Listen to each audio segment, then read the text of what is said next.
Hi everybody, here's a quick video just to show you how to take through Design Space the new files I've listed on Etsy for this 200mm diffuser box. This has actually been out a really long time, but I was asked if I could create a version that would cut all in one piece. So that's what I've done, and I've also updated the instructions, and I'm creating this new video to show the new file. So this is what it looks like. You can see it on either side of this picture. In the middle there is the 100mm version I do, which is the same height because the reeds are the same height, but there's a different window height because the bottle's shorter, and obviously the box is wider because the 200mm bottle has a greater diameter as well. So that's it from the back. You can see there's this clever little pocket that pushes in, and that holds the bottle in place, and it also stores the reeds when they go in the box. So it's a really smart box. You get a choice of this filigree lid shown in that picture there and a plain one. You can either have it cut out in the filigree pattern or plain like that. So in the SVG bundle now, you get a version that will cut from A4 on the standard mat or 12 by 12 using the standard mat, and a version that will cut from A3 or 12 by 24 using the long mat. And it's just a case of there are a few joins already made in the piece where you're cutting it, in the SVG where you're cutting it from fewer pieces.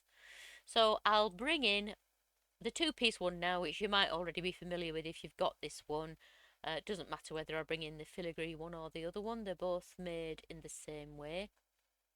So this is what it looks like when it comes onto canvas, and in this one that you cut on the standard mat, you get two pieces for the lid and you get two pieces for the box base. The first job we have to do, as always, is convert those lines that come in as cuts, which we need to be scores. So you're just going to click on the name of the group they're in. In my SVGs, they're always in the first group. So you're just going to click on the second line down in your layers panel, and it selects all of them. Go to your operations menu and choose score from the drop down, and while they're still selected, because there's more than one set, we need to ungroup them. I'm using the desktop version for PC. For me, ungroup is at the top of the layers panel. Then we click on that group below, which has all the cuts in it, all the cut pieces and all the tiny cuts within them. All we need to do here is just that one ungroup. There are other things that might be grouped, but don't worry about that, they can stay together. And then the last step, third step, is to select everything on screen and ungroup it once more. Sorry if my voice is a bit croaky, I'm just getting a cold, I think. So now that everything's separate, we can attach individual scores to the pieces that they relate to. And the quickest way to do that is click on canvas somewhere near a piece, drag a box to enclose just that piece and its scores, and attach. And for me, that's at the bottom of the layers panel there. And you need to do that for every piece on screen that's got score lines.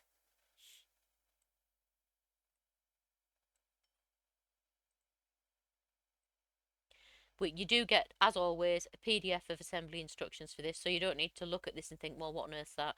It's all explained to you in the PDF that you get. Right, so if we click Make It, you can see that we can choose A4. It won't go on letter, they're too long, but it will fit on A4.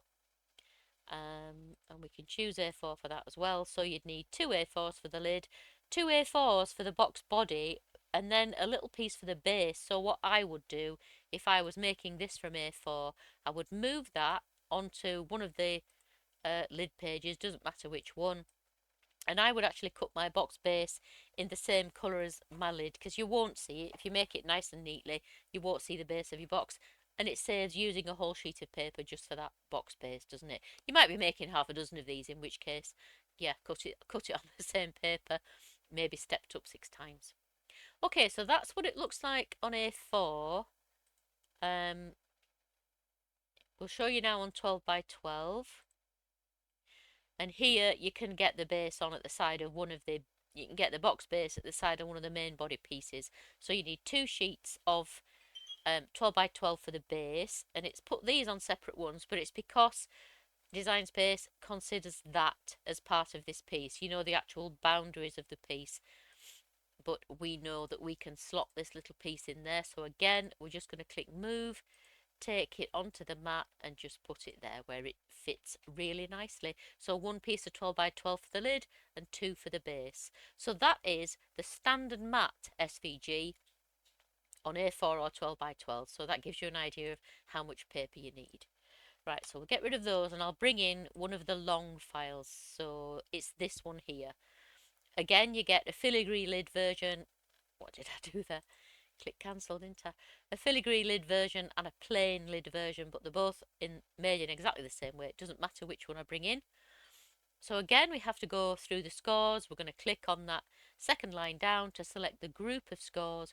Go to the operations menu, click on basic cut and choose score from the drop down, and while they're selected, ungroup them.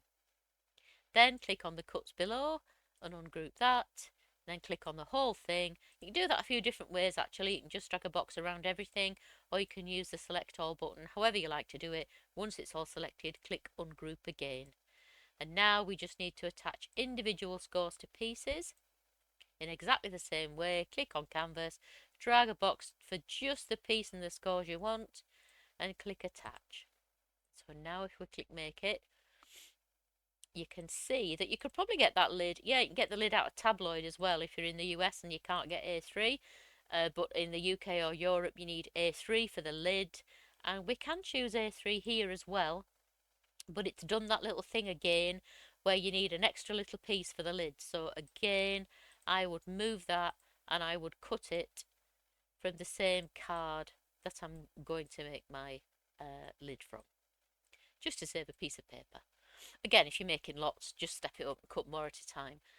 But that's a way to get around that if you're just making one. Okay, I hope that helps. I think I've covered everything there. If you have any issues at all when you come to make it, please don't hesitate to get in touch. The ways to get in touch are in the description below. You can contact me on Etsy or Facebook, whichever you prefer.